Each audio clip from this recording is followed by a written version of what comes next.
સવારે ચા સાથે નાસ્તામાં ખાઈ શકાય તેવી ઘઉંના લોટની મસાલાવાળી પૂરી બનાવીશું. પૂરીની રેસીપી સારી લાગે તો વિડીયોને તમારા ફ્રેન્ડ્સ અને ફેમિલીમાં જરૂરથી શેર કરજો. મસાલાવાળી પૂરી બનાવવા માટે 2 મોટા વાડકા ઘઉંનો ઝીણો લોટ લેવાનો છે. 1 વાડકો સોજી એટલે કે રવો ઉમેરવાનો છે. હવે અડધી ચમચી હળદર, 1.5 ટીસ્પૂન લાલ મરચું ઉમેરવાનું છે. હવે 1 ચમચી અજમો, જીરું, વરિયાળીને ક્રશ કરવાનું છે અને ક્રશ કરેલો મસાલો લોટમાં ઉમેરી લેવાનો છે.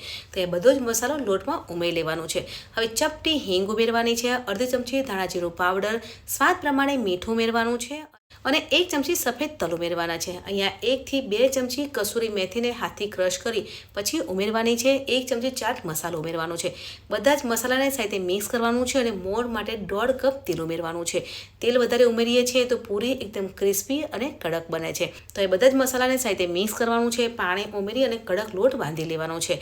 તો અમે મસાલા પૂરી બનાવવા માટે લોટ બાંધી લીધો છે. હવે સેમ સાઇઝની પૂરી બનાવી લઈશું. પૂરી બનાવવા માટે આ રીતે એકદમ પતલી રોટલી વણી લેવાની છે. વચ્ચે નાઈફથી કટ લગાવી લેવાનું છે. આ રીતે આપણે કટ લગાવીએ છીએ ને તો પૂરી તળીએ છીએ ત્યારે તે ફૂલતી નથી. આ રીતે આપણે બધી સેમ સાઇઝની પૂરી વણી લેવાની છે.